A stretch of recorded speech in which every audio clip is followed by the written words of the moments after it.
Adelante. Muy buenas tardes, apreciados amigos.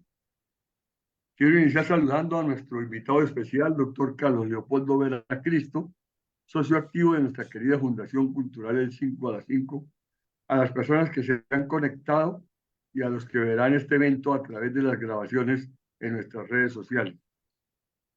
Un saludo muy especial también a las empresas y personas que hacen posible que estemos cada semana con ustedes. Ellas son la Alcaldía de Cúcuta, el Cruz Rotario Cúcuta, la Corporación Pro Desarrollo Integral de Cúcuta, la Biblioteca Pública Julio Pérez Ferrero, la Floristería Pistilos y los hoteles Casino Internacional y Casablanca. Nuevo establecimiento que ha decidido apoyar también la educación y la cultura regional. Nuestra actividad de hoy es la 46ª sesión del año 2023 y la 14ª virtual. Es también nuestra actividad número 440 en la vida institucional de 17 años y medio del programa académico, cultural y social del 5 a las 5. El siguiente es el resumen de las actividades a desarrollar en el resto del mes de noviembre y diciembre. Mañana sábado, 25 de noviembre, tendremos una nueva actividad académica que se desarrollará en el marco del diplomado de la cúcutaneidad que estamos impulsando en asocio con la Alcaldía de Cúcuta, la Universidad Simón Bolívar, la Academia de Historia del Norte de Santander y la Corporación Pro Desarrollo Integral de Cúcuta, ProCúcuta. Se trata de la sesión número 15, de este evento, en el cual estaremos presentando al señor alcalde electo de San José de Cúcuta para el periodo 2024-2025, doctor Jorge Enrique Acevedo Peñalosa. Él dará a conocer algunos aspectos de su vida y los principales rasgos de su gestión al frente de los destinos de nuestra querida ciudad. El 1 de diciembre estará el doctor Fernando Uribe, profesor de la Universidad Nacional de Colombia, con su conferencia del paisaje, la flora, la fauna y la cotidianidad indígena del Amazonas. Y el 13 de diciembre, en asocio con la Academia de Historia del Norte de Santander, en cumplimiento de los 200 años del fallecimiento de un verdadero prócer de la independencia, el doctor Silvano Pavón Villamizar presentará su trabajo académico Antonio Nariño y la constituyente de Villa de Rosario.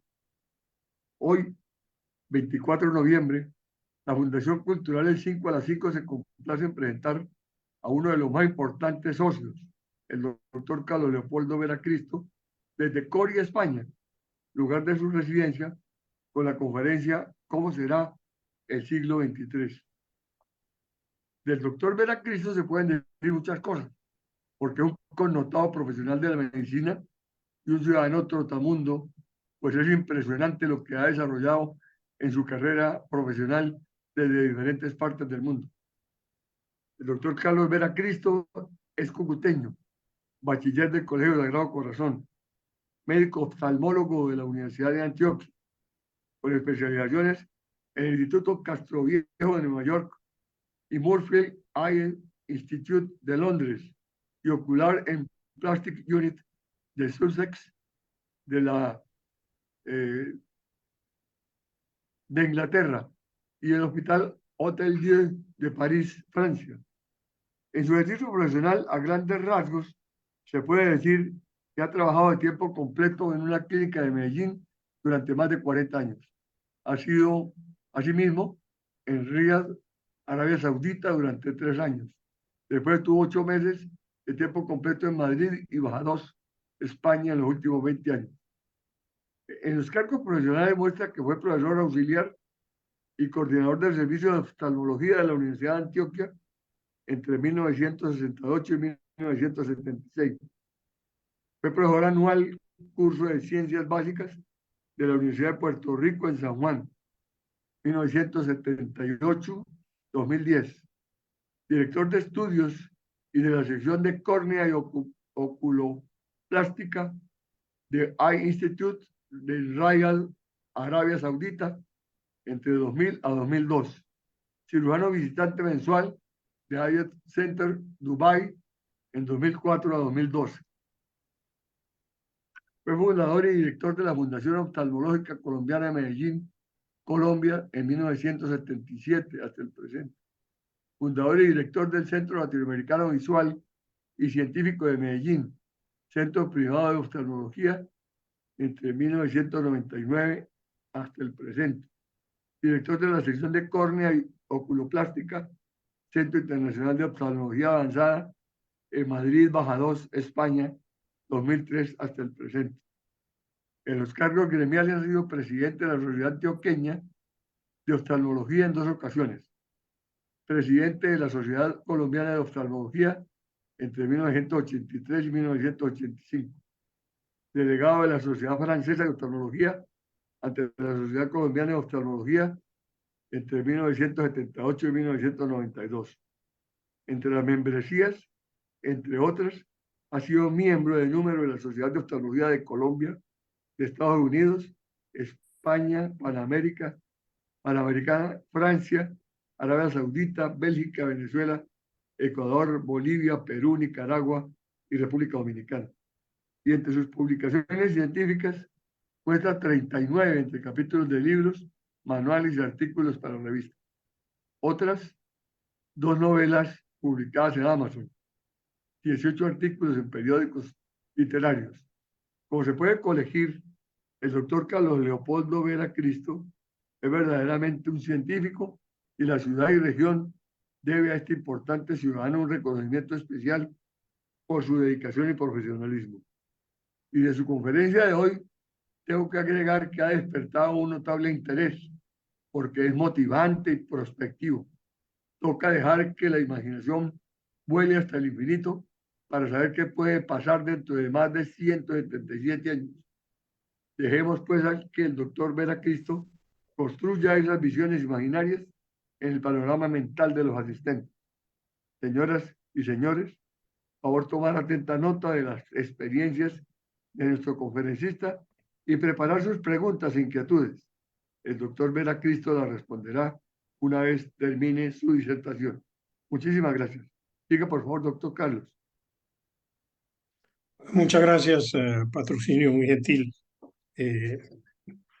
Me alegra mucho saludarlos a ti, a los dignatarios que están presentes y a los queridos amigos de la Fundación. Voy a intentar entretenerlos un poco con cierta brevedad, porque lamentablemente casi nunca alcanza el tiempo para todas las cosas. Esta conferencia empezó porque alguna vez conversamos con amigos sobre las novelas que yo he presentado. Las empecé a publicar desde el 1917, cuando aflojé un poco el ejercicio profesional. Y a Patrocinio le interesaron mucho estos 3 libros que corresponden a una serie de ciencia ficción de la categoría dura, o sea, la que se basa estrictamente en cosas ciertas, en cosas técnicas estudiadas, en razones serias. Se llama De parte del siglo XXIII y tiene 3 historias. Intenta entretener con sus protagonistas aventureros y románticos, pero como todas las novelas que tratan eh, de ser buenas, pues trae también conceptos personales míos, y sobre todo conceptos que tengan que ver con algunas disquisiciones quizás un poco filosóficas o sociológicas, o inclusive utópicas, de que la manera como uno quisiera convencer a las personas de que las cosas se pueden desarrollar.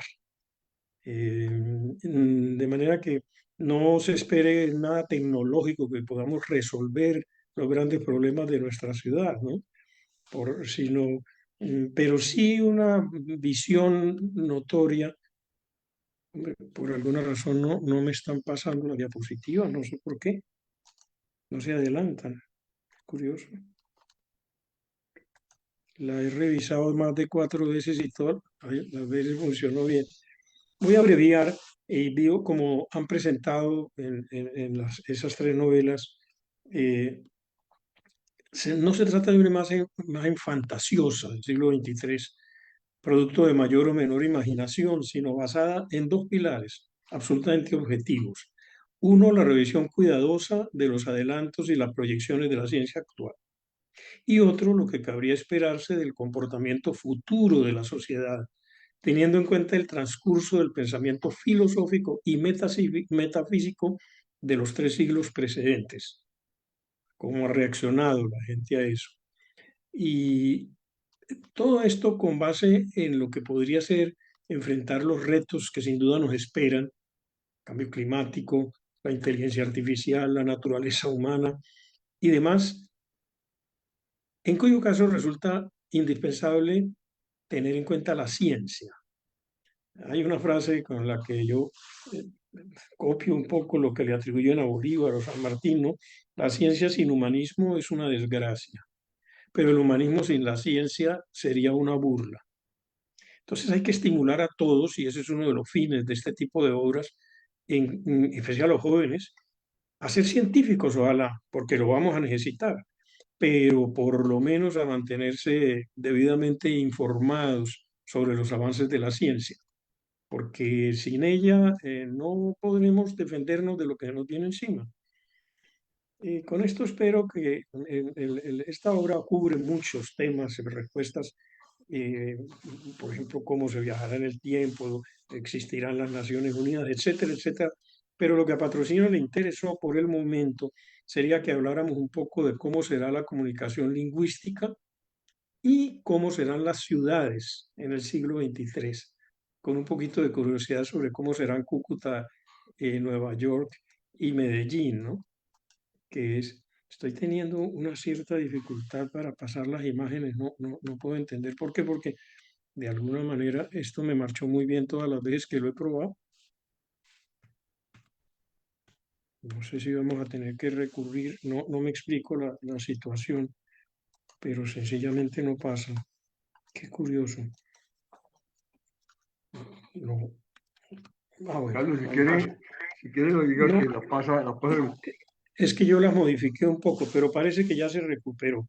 Bueno, A mí me place decirles que yo publiqué esto en el 17 y en estos 6 años que han pasado, he tenido la satisfacción de que muchas de las cosas que empecé a comentar empiezan a realizarse, ¿no? Por ejemplo, yo creo que yo fui el primero que dije que el hombre llegaría a viajar a la velocidad del pensamiento. Después lo vi en una obra escrita 2 años después por Hawkins, Stephen Hawking. Pero también la posibilidad de que si decimos que los fotones son las partículas más pequeñas que hay, como antes se dijo que los átomos, casi con seguridad va a haber partículas más pequeñas, y ahora lo mencionaré al decir lo que está pasando.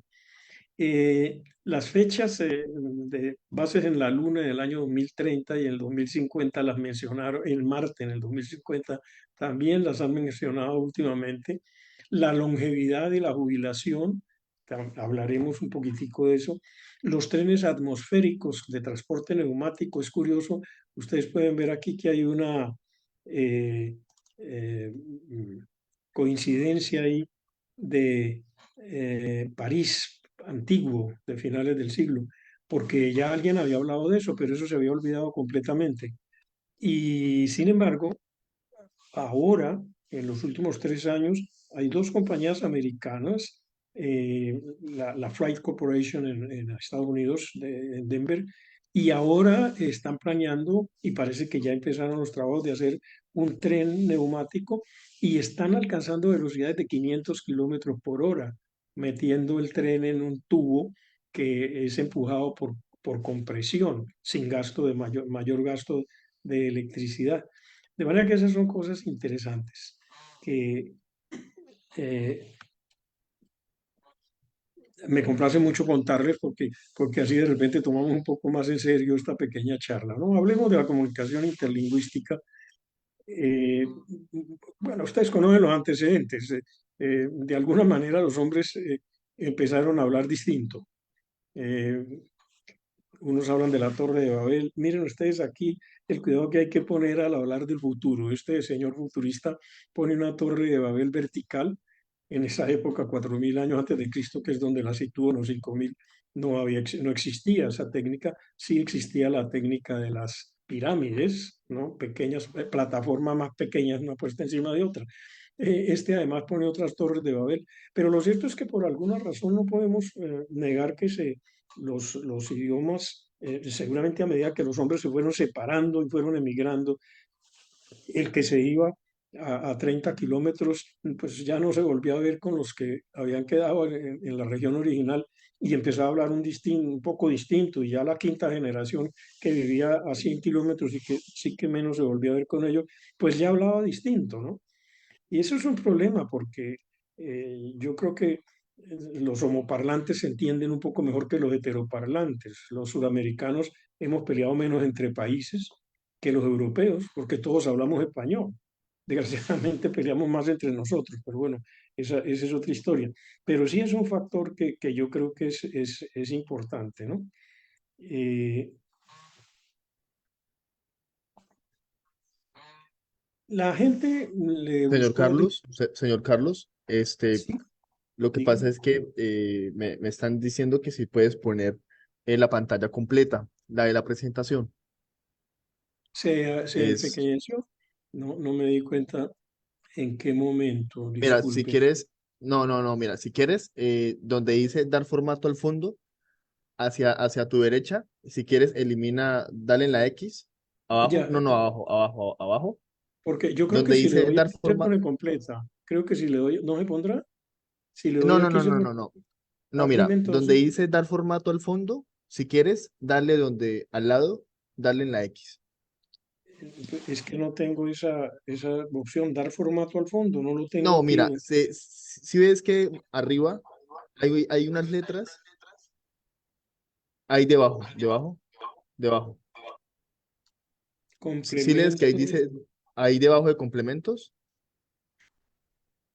ahí sí es que hay debajo de complementos. Baja el mouse un poquitico. Ya la Mira, vi, si sí, es ya la que, vi. entonces si Y es le que doy dice a la. a la X, a la X. Ajá, listo. Se Ahora, arregló. Muchas gracias. no, ahora dale, ¿sí? Baja el mouse para que te salgan las opciones para compartirla de forma completa. Dale clic a la imagen, si quieres. Directo a la imagen. Sí. Perdón un segundito. Voy a. No. Si quieres, yo puedo compartir las diapositivas y tú me vas diciendo, Lo que pasa es que las que te mandé las he reformado, por eso las quiero pasar yo, porque las he reformado. ok, Entonces, por eso prefiero hacerlo yo si se puede. Es que no entiendo voy a volver a empezar, voy a dejar de compartir y vuelvo a empezar. Se me hace tan raro porque no la probé muchas veces. ¿Te parece que deje de compartir y vuelva a empezar otra vez? pues dale, no hay ningún problema.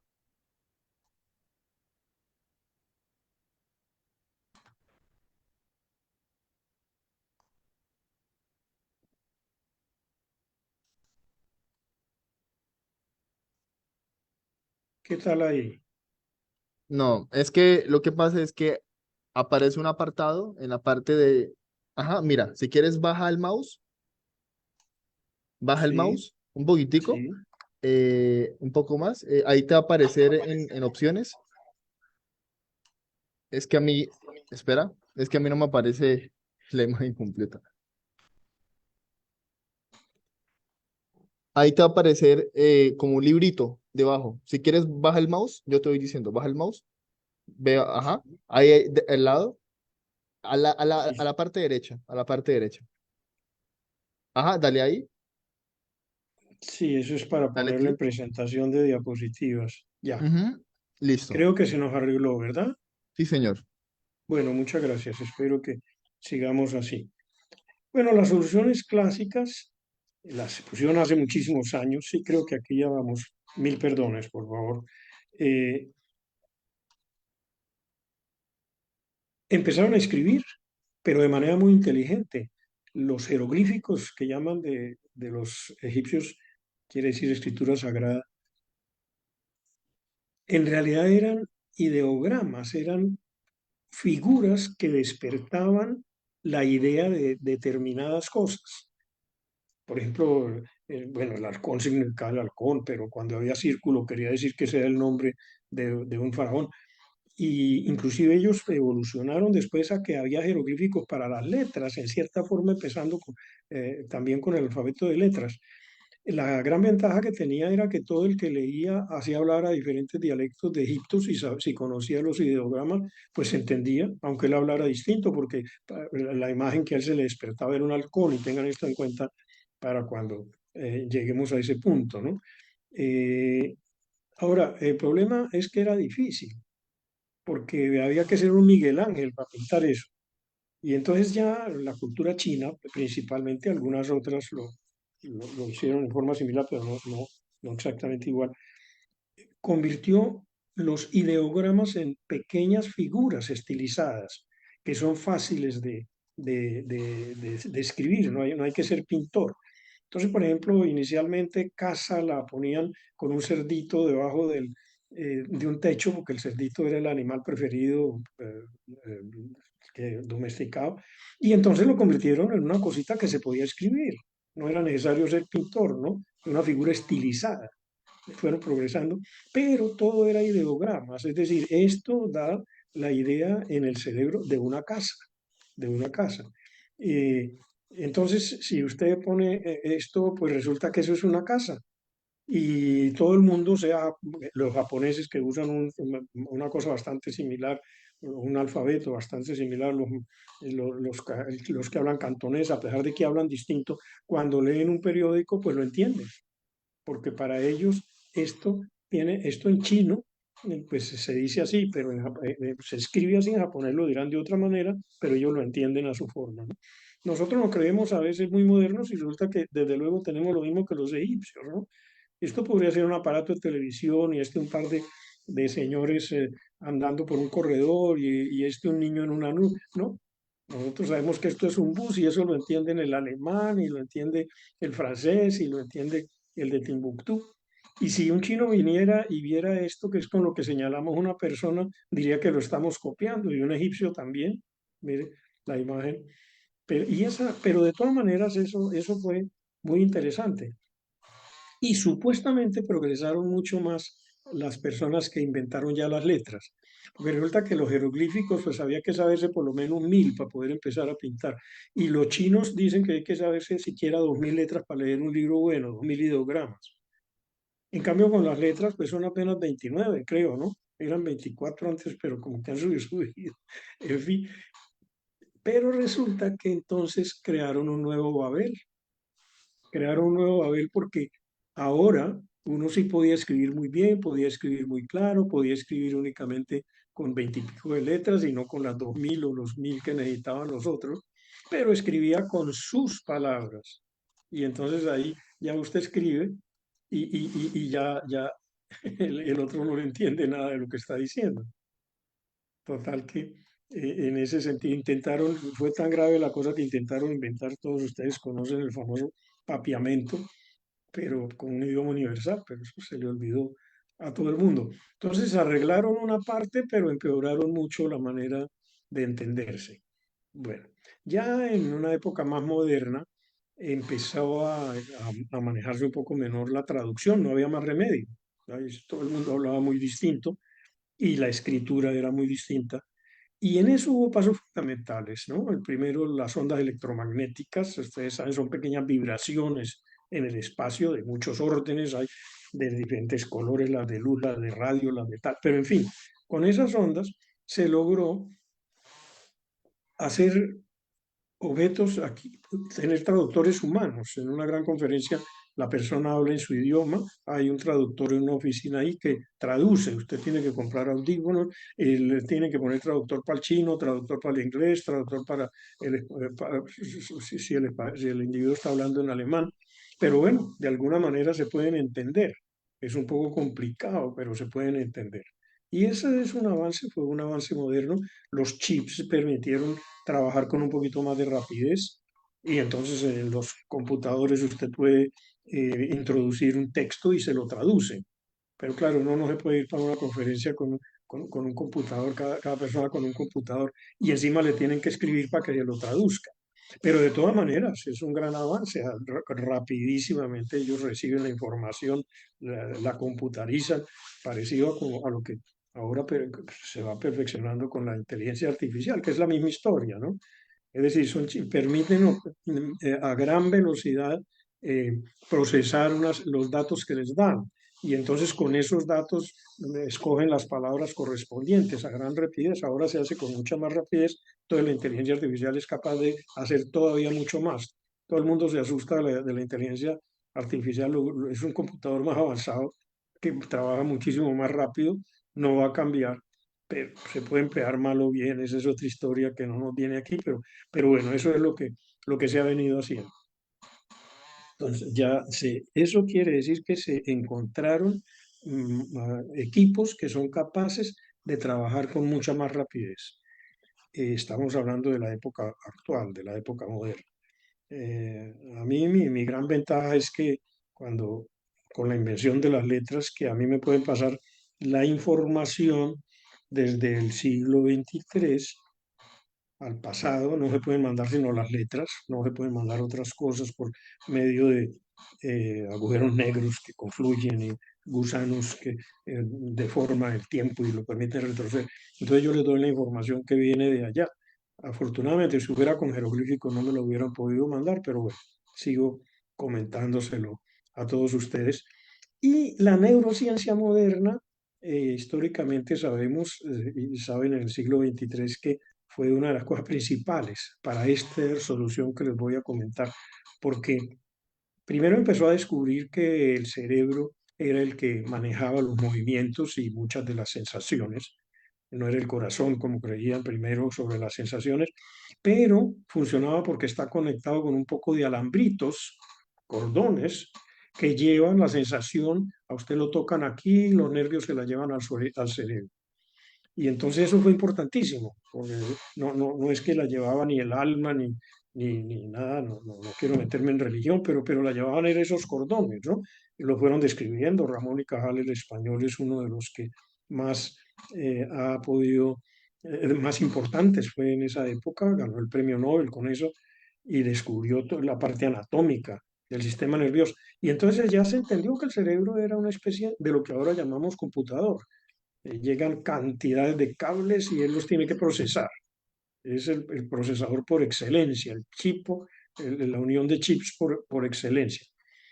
Y bueno, se lograron identificar partes, primero de movimiento, por las diferentes razones de autopsias en donde una hemorragia que le dio a una persona en un punto, esa persona no se podía mover o esa persona perdió el habla o lo que sea, y se identificó a grandes rasgos zonas del cerebro que son las que reciben estímulos o producen estímulos para que usted se mueva, Y se empezó a ver que no solo son estímulos mecánicos, también algunos estímulos de los que llamábamos emocionales, ¿no? El cerebro empezó a considerarse como una zona que gobierna todo, no solo los movimientos, sino las emociones, las alegrías, y no se sabía exactamente cómo, pero sí con la resonancia magnética se vio que en determinadas cosas se detectaban corrientes de diferente estilo, no necesariamente eléctricas sola, pero sí electromagnéticas, que estaban estimulando el cerebro y que era la que producían esa sensación intelectual, ¿no? Entonces, desde el siglo XXI ya se sabe que esas cosas que considerábamos metafísicas, pues son simplemente producciones de sustancias que al llegar producen reacciones fisioquímicas en el cerebro que se manifiestan por ondas. Y entonces esas ondas estimulan las células. Y eso se refiere al comportamiento, a los sentimientos, yo no sé si se ve la flechita, si no se ve, vamos a ver si logro opciones del puntero. Sí, vamos a poner los láser y así se ve mejor. Entonces, la persona que va a crear, bueno, pues está estimulada, alguna sustancia se le produce que le produce el intento de crear o cuando pensó en crear. Por eso a los poetas les encanta componer con un poco cocaína o de opio, lo hacían mucho mejor, lo cual comprueba que son sustancias que actúan ahí, sustancias químicas. Y eso es muy interesante, ¿no? Y entonces, una persona escucha una palabra y esa palabra proviene de lo que se le creó en la mente al que está hablando con él, que se manifiesta por una sensación electromagnética en algún punto del cerebro. Y entonces esa persona eh, no transmite su voz, sino que tiene un aparato capaz de captar esas ondas y pasárselas al cerebro de otra persona. No se ha hecho todavía porque es que es muy difícil, deben ser ondas pequeñísimas, ¿no? Ahora se ha captado las ondas gravitacionales del Big Bang, las acaban de captar porque son chiquiticas, son ondas gamas tan pequeñas que si usted comparara el tamaño de una de esas ondas gamas con el tamaño de un grano de arena, sería como comparar ese grano de arena con el Sol. Entonces, imaginar el tamaño, son trillonésima de milímetro. Entonces empezaron a captar algunas, hoy en día son capaces de decir que hay un planeta pasando por una estrella simplemente por la vibración que le produce a la estrella al pasar, o por el pequeñísimo cambio en la iluminación de la estrella al pasar. Pero todavía no hemos descubierto estas en el siglo XXI, en el siglo XXIII ya las descubrieron, y entonces las utilizan. ¿Y qué es lo que pasa entonces? Bueno, fíjense ustedes, las hormigas se comunican por antenas y eso quiere decir que lo hacen por vibraciones, no lo hacen por sonidos ni por nada. Inclusive usted pone un hormiguero en otro, con hormigas de otra especie y se matan unas de otras, pero si las dejan un tiempo empiezan a convivir y es posible que todos están aprendiendo el lenguaje de las unas de las otras, y ya no se matan igual, es un dato interesante. Pero en todo caso, entonces, ¿cómo funciona el asunto de los psicotraductores en el siglo XXIII? El individuo ve la luna, eso le produce una reacción de ondas, él con un aparato las capta y entonces dice, no, pues yo estoy viendo la luna. Y él, con ese aparato, transmite la reacción que en el cerebro de otra persona va a producir la misma sensación, porque son las mismas ondas, y como son las mismas ondas, se van a ir para el mismo punto del cerebro del receptor. Y entonces el señor inmediatamente se imagina que es la luna, y entonces dice moon, porque habla inglés. Pero él entiende, el uno le dice luna, el otro le dice moon, pero ambos entienden perfectamente lo que se están diciendo. Miren ustedes, si tiene un aparatico receptor, mil veces mejor. Mira, aquí otro ejemplo, el house, y entonces las ondas le llegan a su cerebro y él dice, ah, sí, una casa, qué bien. Azul, pues bueno, dice que es azul.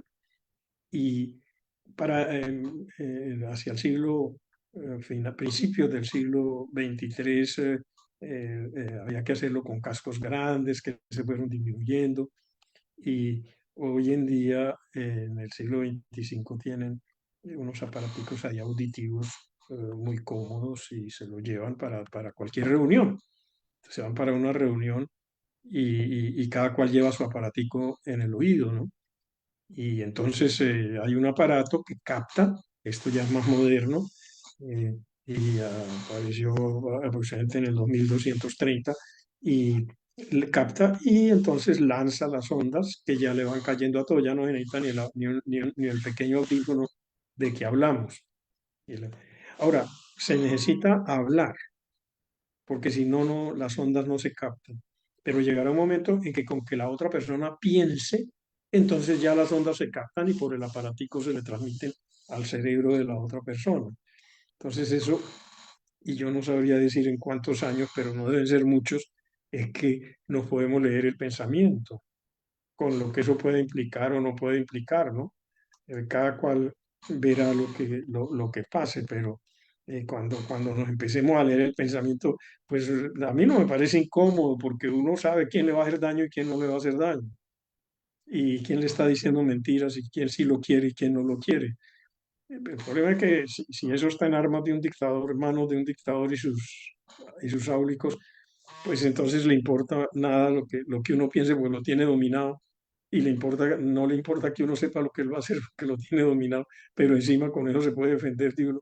Total que, bueno, ya habrá que ver, pero eso no es imposible que ocurra, no es imposible, habrá que me parece que una solución sería lograr inventar aparatos en que cada cual puede bloquear esas ondas para que no le descubran la de su cerebro. Y eso cubre la primera parte de lo que quería mencionarles. Entonces, yo creo que voy a pasar a la segunda parte para que después haya tiempo para comentarios de ustedes, todo el que quiera controvertir, pues yo veo a ver cómo lo convenzo, ¿no? Y pasemos, si les parece, no sé, patrocinio de una vez a hablar de las ciudades en el siglo XXIII, ¿te parece? Y claro, Carlos, digamos que vamos Listo, viendo. listo, listo. Eh, bueno, el problema principal con eso de las ciudades es el asunto de la demografía, ¿no? El crecimiento. Aquí el famoso mito de los lémures, creo que se dice, no recuerdo bien en la pasada. No, no son lémures son parecidos. En inglés es lemmings, que es el que yo conozco un poco mejor en ese sentido. Pero eso no es cierto, que ellos se lanzan por un abismo cuando son muchos.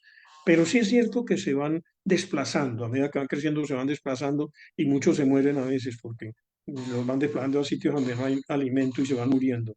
De manera que esa parte es... Pero la gente pues no se sabe si está convencida. En principios, eh, mediados, un poco antes, el primer tercio del siglo XXII, llega un momento en que la gente estaba muy abigarrada, los edificios, por Dios, prácticamente no cabían.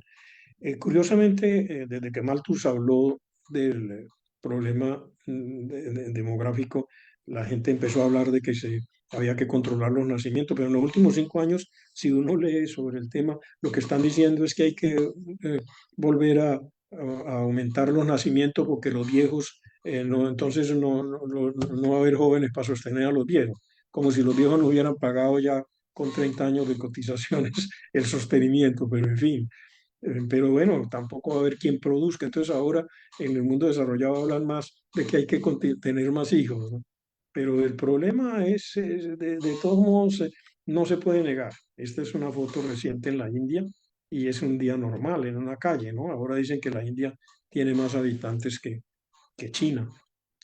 Y si se fueran a hacer cálculos matemáticos, pues los matemáticos dicen que simplemente si no pasa nada, en 500 años tendríamos que estar todos parados unos al lado de otros, ¿no?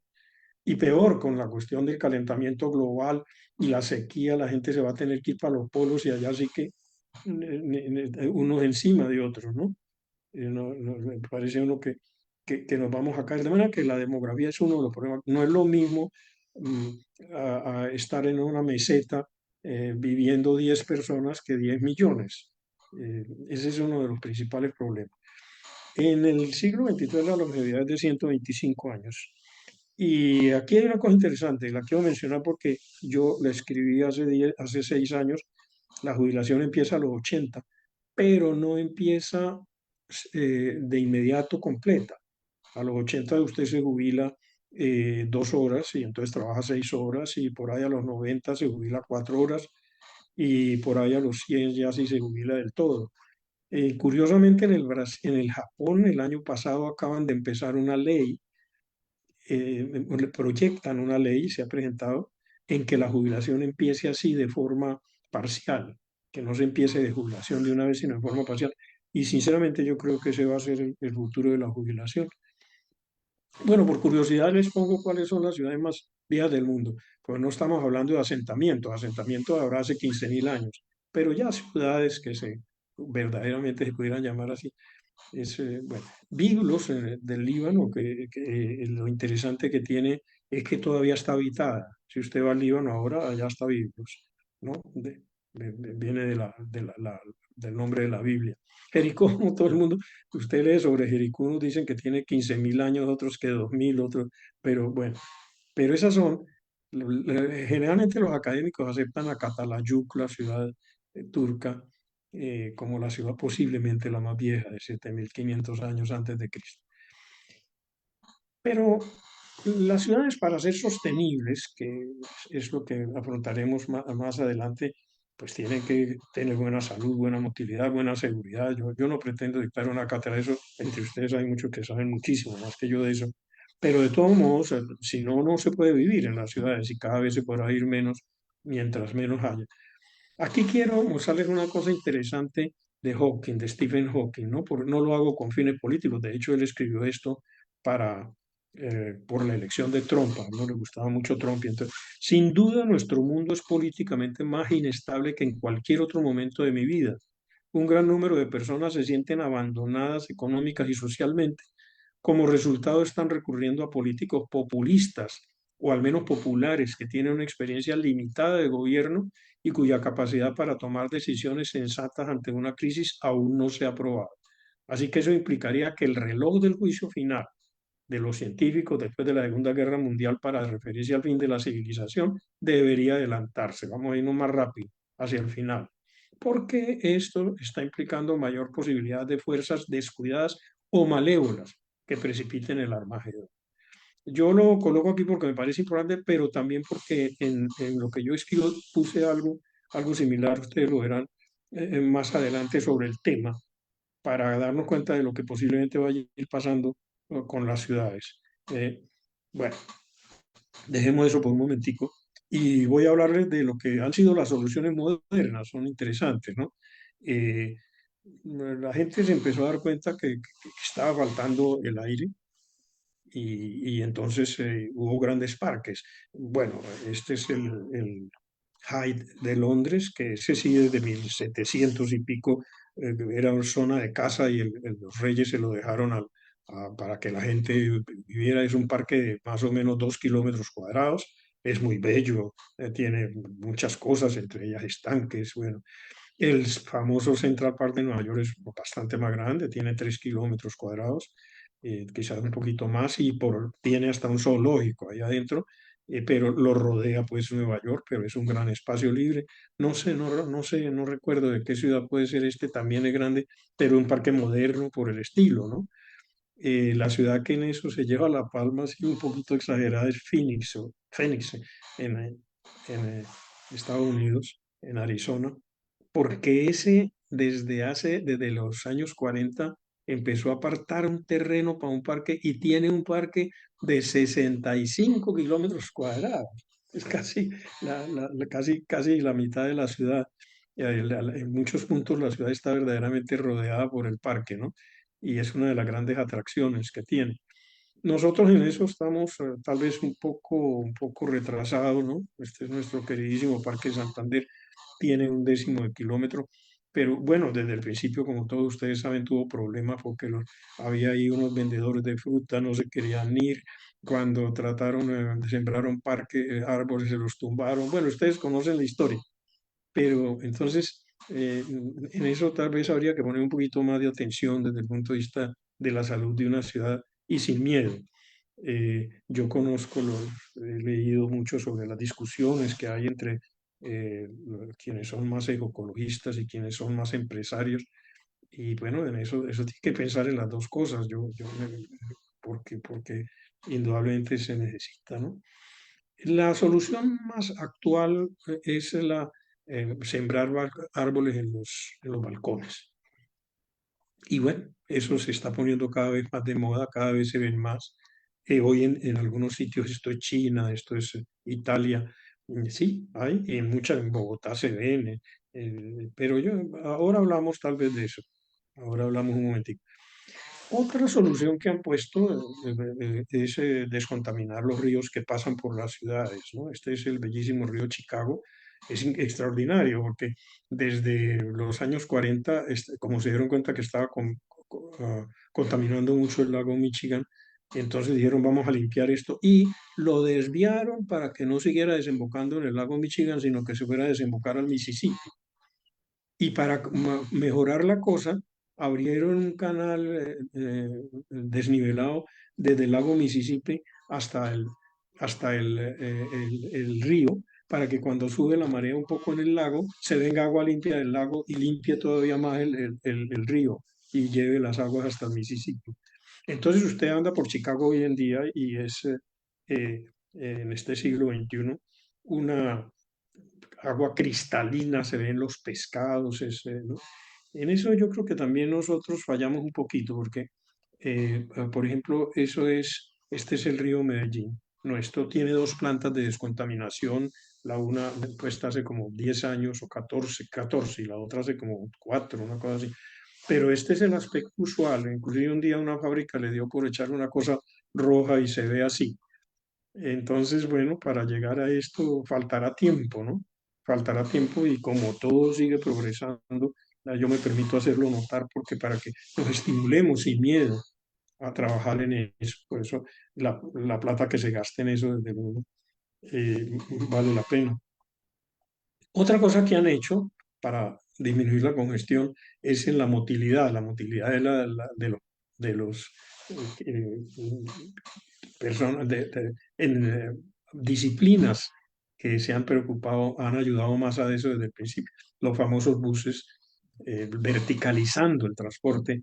Eso no es solo de Londres, estos son de Dublín, estos son de Nueva Zelanda, los hay en el Japón, en la India, hay muchas ciudades que tienen buses verticales, cada vez van existiendo más, van verticalizando, miren ustedes la tendencia, ¿no? Van verticalizando. De hecho, ahora último han empezado a verticalizar las vías. Eh, Estas son dos autopistas en Denver.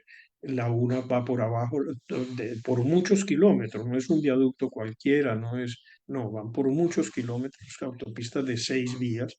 Chicago, desde hace muchos años, se va convirtiendo en una ciudad con calles de 2 pisos, ¿no?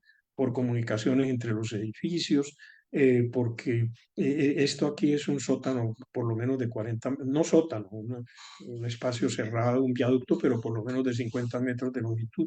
En el Chicago, esto es desde 1970 o cosas así. Y ahora, esta es un poco futurista, pero ya empezaron a hacer estos puentes en Chicago, cruzando el río Chicago, que van a un segundo nivel, pisos de 2 niveles. Aquí se ve uno abajo y aquí uno arriba.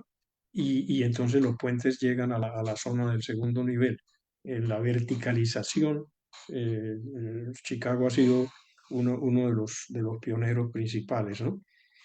Y entonces, más adelante, hacia el siglo XXII, mediados del siglo XXII, hicieron un cambio fundamental, que fue pasar las autopistas por la ciudad como un segundo piso, dejando a los lados zona abierta, porque si la sacan de la periferia, primero se le abría más campo a la flora en la periferia, pero segundo descongestiona porque si no, los que van a la ciudad tienen que meterse de todos modos a la ciudad. En cambio aquí directamente van bajando, tienen sitios por donde bajan y van a los edificios y no molestan a nadie. Todo el tráfico normal va por debajo. Y si ustedes ven un poco más, unos 20, 30 años después, el aspecto que se observa, los edificios son gigantes, son enormes, son de muchos pisos, pero es mucho menos congestionado. Aquí hay 2 vías de autopistas notoriamente visibles y hay una cosa interesante, miren, empezaron a verticalizar verdaderamente la flora.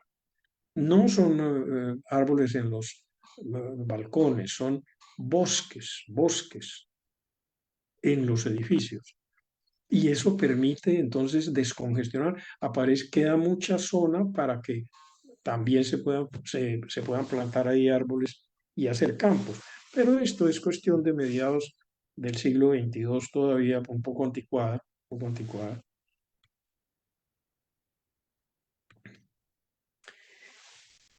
Yo pongo esto porque se parece un poco, y antes de hablar de Nueva York, a lo que dijo el doctor Hawking, ¿no? La ciudad de Nueva York es uno de los grandes financieros. Esto corresponde al finales del siglo XXII. Tuvo que superar difíciles situaciones por los disturbios sociales de los años 50 a 70 del siglo XXI, por las razones que Hawking decía, ¿no? La ambición desmedida de los grandes financistas y la inseguridad e hipocresía de los gobiernos para controlarlos desencadenaron en el mundo el desespero de un público cada vez mejor informado y más consciente de sus derechos, lo que fue capitalizado por hábiles líderes ansiosos de revancha y de ser los nuevos explotadores, llegándose a esas décadas de incertidumbre y tragedias que amenazaron con destruir muchos países y en especial sus grandes ciudades, y muy en especial Nueva York, que fue la que más sufrió. Y eso forma parte de la historia, ¿no? El doctor Hawkins lo escribió en su libro de grandes preguntas, breves preguntas, respuestas a grandes preguntas. Yo lo escribí de parte del siglo XXIII, en el XVII hacía comentarios de ese estilo. Entonces, por ejemplo, Nueva York, ¿qué le pasó? Pues mire, se ve pobre, desvencijado, y esto es el 2080 más o menos. En el 2090 empezó a recuperarse, le intentaron empezar a pasar autopistas, perdón, vías normales dentro de la ciudad, un segundo piso, y no tenían dinero, se quedó ahí. Y por ahí unos 20 años después ya las pudieron completar, ya están hechas, ya son, ustedes pueden ver aquí tres vías. Aquí la primera vía de andenes, pero hay una segunda vía de andenes también que está tapada y en realidad no son autopistas, perdón, son simplemente las calles de la ciudad. Y las calles las tienen bien divididas en sectores. Uno para las bicicletas. Usted llega a la periferia de la ciudad, deja ahí su automóvil, encuentra todas las bicicletas que quiere gratis y las deja en edificios. A donde llega ahí las deja en sitios especiales, ellos las recogen. Pero si quiere alquilar un carrito eléctrico autodirigido, máximo para tres personas o cuatro, lo toma, él lo lleva a donde usted quiera ir, lo deja también en áreas de los edificios. Los edificios son enormes, ¿no? Digamos, en el siglo XXI, producir una tonelada de cemento, pues sacaba mm, 300 kilogramos de CO2. En el siglo XXIII, producir una tonelada de cemento saca 20 o 21. Entonces, por eso las construcciones son enormes. Los edificios, el promedio de pisos de Manhattan del siglo XXI, de principio del siglo XXI, es de 40, más o menos. Hacia el siglo XXIII es de 120, y de ahí para arriba Nueva York tiene más de 200 edificios que llegan casi a los 300 pisos. De manera que hay que pensar en esa escala, ¿no? Las casas no son muy diferentes en los diseños, puede haber unas un poquito más modernas, pero no son muy diferentes de lo que hay ahora. No son todas están absolutamente eh, em, eh, llenas de pantallas solares pequeñas, de magnífica efectividad, y en todas sus paredes, excepto en donde se necesita que se vea, y su electricidad es 100% procedente de esas pantallas. No hay que sacarla de ninguna otra parte, pues son muy eficaces y son muchísimas, ¿no? Y eh, las pintan con dióxido de titanio, es una sustancia conocida desde varios siglos antes. En el siglo XXI se empezó a utilizar muy levemente, porque no absorbe suciedad. Entonces, lo que queda ahí fácilmente a veces se rueda solo, pero otras veces con un poquito de agua que se le ponga, y cuando llueve no se diga. Entonces no hay que cambiarla nunca, ¿no? No absorbe absolutamente nada, ni de humedad ni de suciedad. Ahora, por dentro, eso sí, se ha desarrollado mucho primero el uso del grafeno para pantallas de televisión. Un material compuesto por una capa única de células, perdón, de moléculas de carbón, uniones de moléculas por la unión de átomos de carbón. Y se ve, requiere muy poca electricidad para producir sus efectos. Entonces, en las paredes de todas las casas, aquí es un poco exagerado, pero las paredes de todas las casas tienen pantallas de esas que tienen efectos de televisión, que se ve casi en 3 dimensiones, pero usted las toca y con las huellas ellas eh, reconocen qué es lo que usted quiere ver porque usted ya le dio la información. Entonces sale su habitación y sale qué quiere que le hagan en su habitación y que si le apagan la luz y que si le prenden la cafetera que tiene ahí o lo que sea. Si le llaman el vehículo para que lo venga a llevar a recoger para ir a la calle. Así funciona. Pero hoy en día han empezado, como ustedes saben, a automatizar las casas, lo que llaman casas domóticas, pero de las casas domóticas del siglo que utilizamos en el siglo XXIII son pues muchísimo más avanzadas, desde luego, y más o menos así funcionan. Por cuestiones de limpieza las hacen robots que no son de imagen humana, tienen la imagen de la aspiradora o lo que sea. Y la televisión central, que la tienen usualmente en la sala, es toda con base en hologramas. Y entonces parece como ir al teatro, ¿no? Usted le puede poner el tamaño que quiera, pero inclusive cambiarle el color. Ahora con los sistemas de ultrasonido se han desarrollado hologramas que tienen tacto, usted puede darles tacto. Y también se están empezando a desarrollar unos que dan olor. Inclusive los más caros, usted les puede poner una de las fotografías que se han tomado y ellos entonces le desarrollan el holograma de la fotografía. Eh, Eso ha sido peligroso porque hay personas que cuando ven la figura en holograma la pueden tocar, les da su patatús de una persona que se murió el año anterior. Eso ha tenido problemas. Pero bueno, los hologramas son ya de uso absolutamente común. Interesantes los andenes. En todos los edificios, este es el segundo nivel. El primer nivel está aquí por debajo. Aquí va una de las vías del segundo nivel, pero el primer nivel estaría por debajo. Todos tienen cintas móviles como las de los aeropuertos de ahora. Generalmente una de las calles va en un sentido, la del frente va en el otro sentido. Esas cintas están divididas por una escalera transparente. Los que quieren ir caminando para hacer ejercicio y para andar más rápido van por una. Los que quieren ir lentos o si tienen alguna incapacidad de las poquísimas que no se han resuelto en estos años, no hemos resuelto, pues se van por la otra. Hay otro piso abajo, como les digo, por el que usualmente van los que van a los primeros pisos del edificio. Por este van los que van a pasar por los puentes que se han hecho entre los edificios para llegar a ellos caminando mucho más rápido. Entonces así ni utilizan carritos eléctricos ni utilizan siquiera bicicleta. Eso hace que las calles se mantengan más o menos vacías, ¿no? Chicago ha sido pionero en eso, como siempre. Aquí las dobles vías, andenes para proteger, aleros, perdón, porque estos son aleros para proteger a la gente de la lluvia. Aquí la calle se metería dentro del edificio, los transeúntes siguen y se protegen de la lluvia. Chicago tiene los dos niveles. Chicago siempre ha sido muy especial en las cuestiones de avance de las ciudades, pero todas las del mundo han ido en unos países menos y en otros más, pero todas han ido marchando.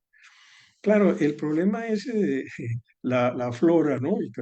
La gente llegó a volverse obsesiva y plagaron las ciudades de árboles y de flores el problema para los que sufren alergia es el acabose, ¿no? Y además es muy difícil, hay mucho bichito, esas fueron barbaridades que se acabaron completamente hasta que entonces empezaron a desarrollar la verticalización.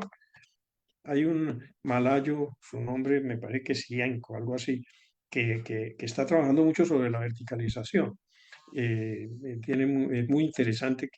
Lástima que no tengo el nombre, pero es un malayo, es un sistema que llaman el high rise en inglés, que es elevarse, alta elevación. Y valdría la pena leer sobre eso, los que estén interesados en el futuro de las ciudades. Pero entonces este es el típico edificio de verticalización de la flora.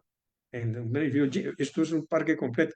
Aquí no se sube, hay por escaleras, pero también se sube por rampas, pero son un sendero que no estén demasiado inclinadas. Ahí hay piscinas, es una...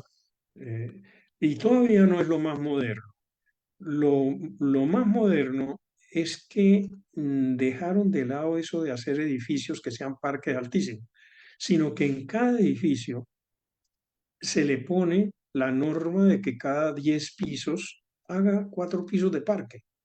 Los edificios son de 80, 90 pisos, y a donde la gente vaya. Y naturalmente hay en esos mismos edificios que unos son de oficinas, otros son residenciales, pero los residenciales en ese mismo edificio pues habrá teatros, habrá restaurantes, habrá... eh, y entonces les dejan una claraboya central para poder poner los parques en ese sitio. También puede que aquí no haya sino rejas o vidrios para que entre el sol, pero están es dentro del edificio los árboles, no afuera y no en todo el edificio, pues porque así en todo el edificio se congestiona la gente para que se vaya a ver el edificio de parques. En cambio aquí cada cual tiene su gran parque cerquita. Entonces, esa sería ese es uno de los edificios verdaderamente modernos del siglo XXIII. Entonces, claro, el resultado es que empezaron, esto es de finales del siglo XXII, 2100, perdón, sí, 90, posiblemente. Se habían verticalizado, había mucho espacio abierto ya en la ciudad, muchas vías, ahí el segundo piso de vías, las autopistas se meten dentro de las ciudades, la contaminación de los automóviles que pues, naturalmente se conducen por células fotoeléctricas principalmente, pues no hay tanto problema con ella, les dejan espacio para que la gente pueda ver el techo, el cielo, y ya en el siglo 23, esa misma ciudad pues se ha verticalizado enormemente, se ha comunicado las autopistas, hay una vía más, un nivel más, pero se ha comunicado con los edificios para que la gente entre directamente sin congestionar la parte central. Y entonces, miren, los edificios pues tienen sus pisos, 4 o 5 pisos de parques para que la gente vaya, los vea, los que trabajan, los que viven, ¿no? Son, eh, muchas personas preguntan cómo van a ser la arquitectura de los edificios. Esto no es el futuro, desde luego. Todos habrán reconocido, este es Londres, que el circunspecto Londres le da por hacer edificios raros, ¿no?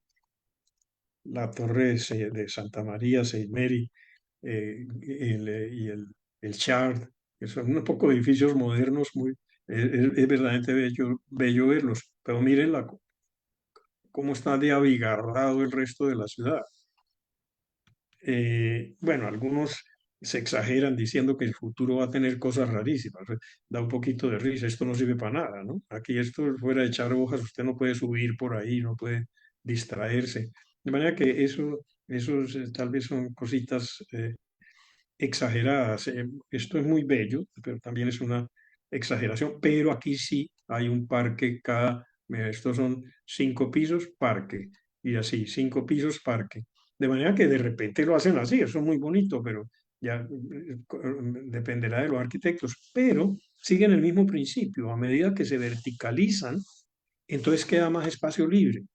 Y entonces hay una gran cantidad de árboles entre los edificios, enorme, inimaginable para nosotros ahora, ¿no? Ese es un punto muy interesante al que se ha llegado para buscar las ciudades sostenibles en nuestro siglo XXIII. Eh, Chicago, como de costumbre, ha sido pionero, está en la punta del desarrollo con una cosa muy importante que apareció solamente en los últimos 10 años, ¿no? La comunicación entre edificios, porque eso descongestiona mucho las calles. Entonces la persona que va de aquí a 2 kilómetros muchas veces se mete por estas comunicaciones que van directamente a donde sea, pasando por el edificio y que tienen cintas móviles como las de los aeropuertos y tienen los parques a los cuales están obligados tienen los parques. Y ese es el aspecto de nuestras ciudades ahora en este siglo XXIII, ¿no? De lo que disfrutamos aquí, las dos niveles de eh, carreteras eh, para vehículos, pues, y 2 niveles de personas.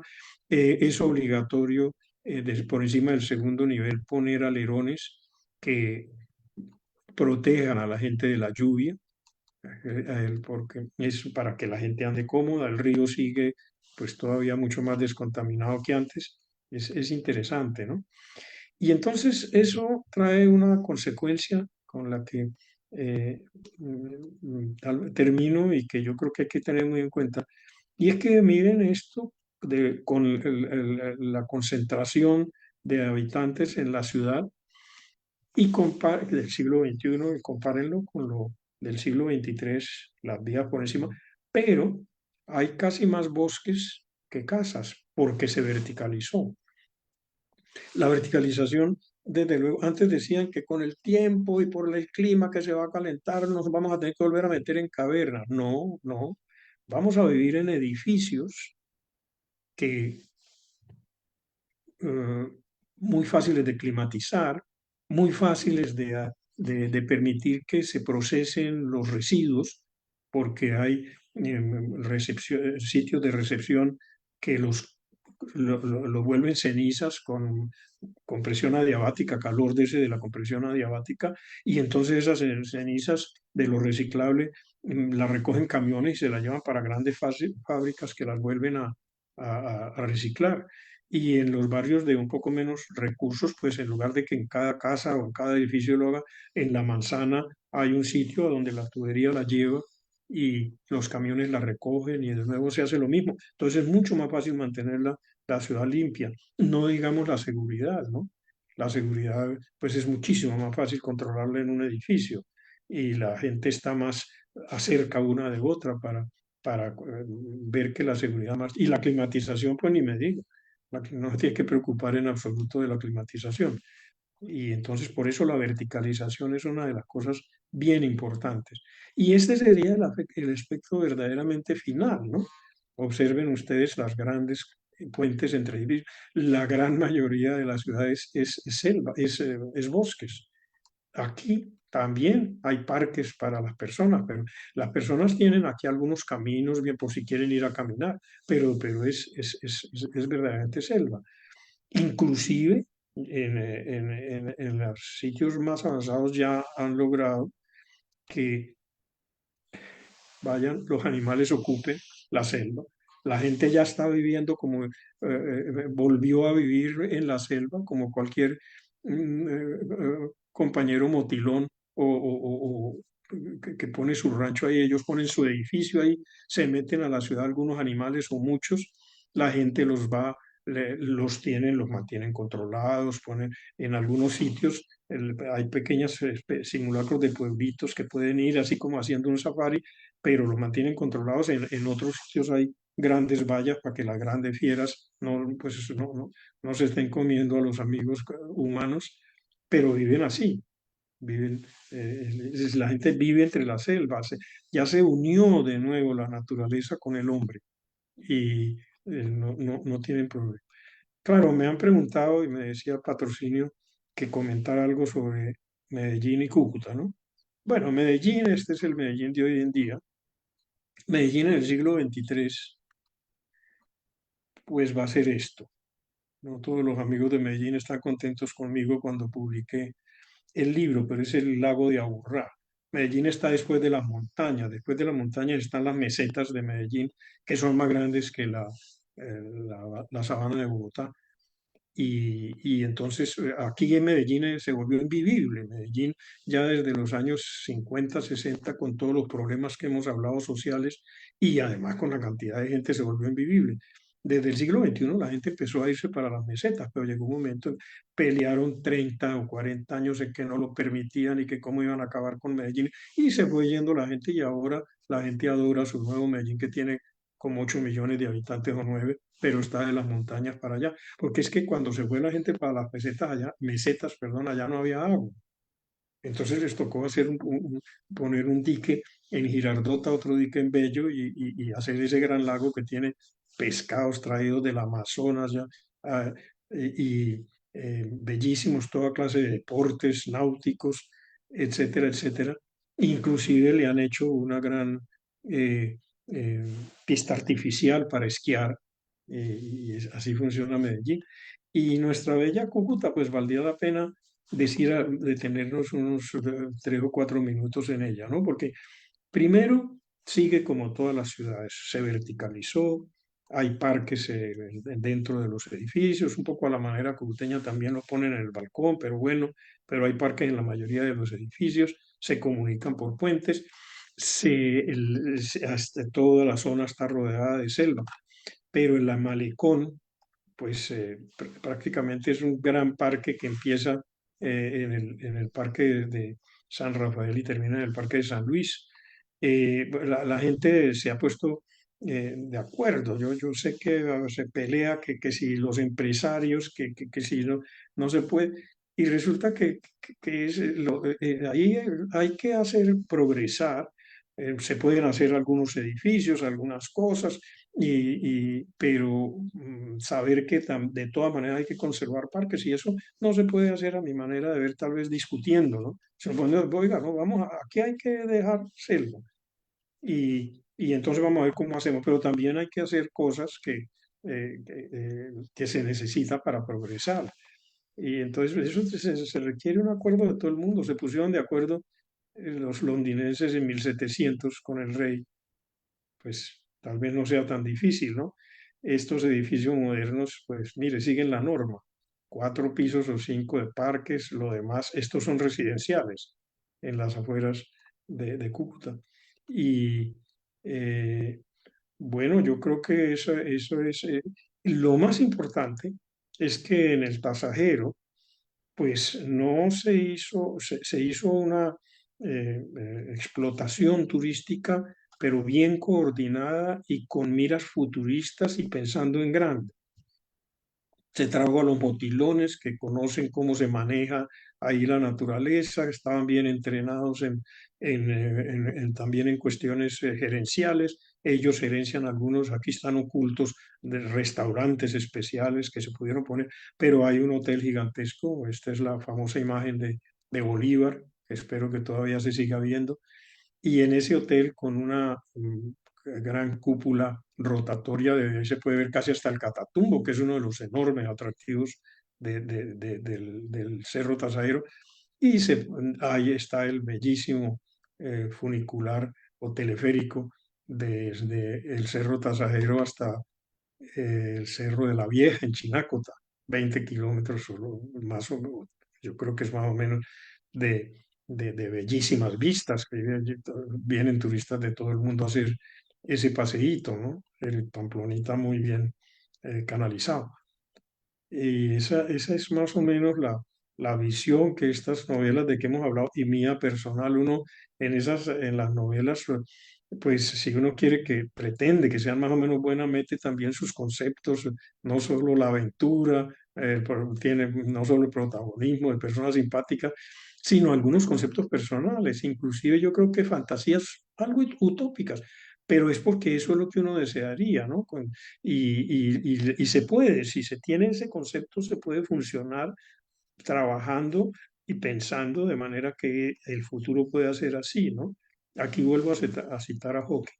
Hawking dice, estamos viajando en el mismo globo hacia el futuro, pero eh, el futuro depende de una carrera entre la tecnología y la ética. Y si logramos que gane la ética, pues va a ser un futuro al que nos gustará ir, ¿no? pero si no, pues va a ser muy complicado. Y yo creo, patrocinio, que eso es todo por el momento. He tenido muchísimo gusto en comentar desde aquí un saludo muy especial para todos. Muchas gracias, mi apreciado amigo doctor Carlos Vera-Cristo. La verdad es un sueño, una poesía la que usted ha presentado. No esperaba menos, la verdad. Es un goce escucharle y apreciar pues todas estas cosas.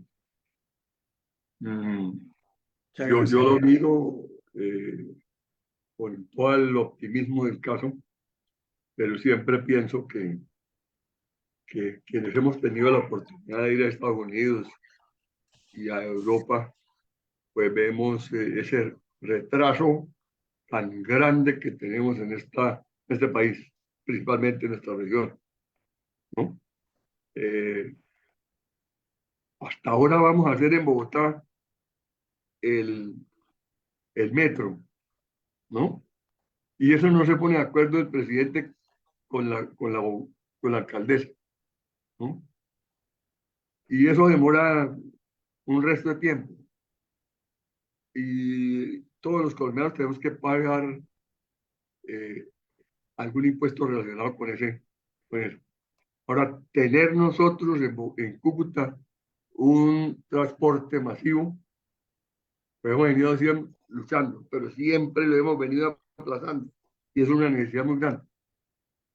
Entonces, nosotros, yo pienso personalmente que el atraso es fácilmente de 100 o 150 años respecto de Europa y Estados Unidos.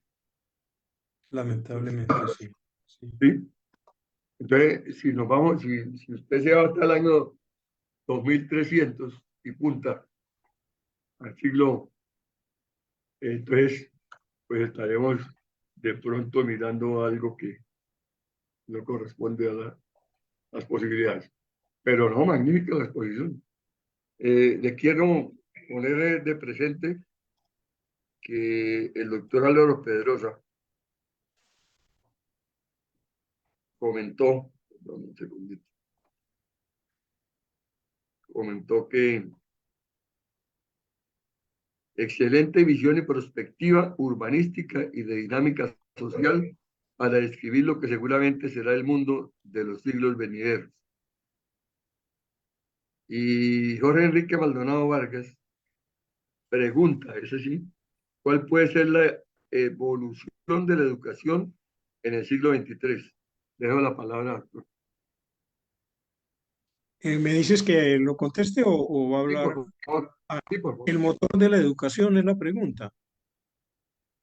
¿Cuál ¿Cuál puede puede ser ser la evolución de la educación en el siglo la XXIII? solución? Ah, bueno, patrocinio, yo tengo por lo menos 3 capítulos de esos libros que hablan de la educación en el siglo XXIII, ¿no? Esos libros tienen cómo va a ser la evolución geográfica, pues de la política geográfica. Entonces, hablar de eso en este momento no es corto, ¿no? Pero voy a tratar con mucho gusto, de resumir en algunas palabras. Lo que básicamente es una educación dinámica en que se procura haber descubierto bien qué es lo esencial que tienen que aprender los niños y luego los jóvenes y luego los que están haciendo el posgrado, las cosas de posgrado, y solamente irles enseñando eso, dejando de lado algunas otras cosas que hoy en día quitan mucho tiempo. Y eso no es fácil, porque es que hay que descubrir qué es, y si no escogen lo que es, entonces van a educar mal. Ese es el primer punto de la evolución. El segundo punto es que las entidades productivas, y recuerdo cuando estuvo con ustedes el decano y mi querido amigo de la facultad, perdón, el rector de la facultad de la UIS, eh, yo lo comenté y él dijo que ellos estaban dando pasos en eso. eh, una integración muy activa entre las entidades productivas y las entidades docentes.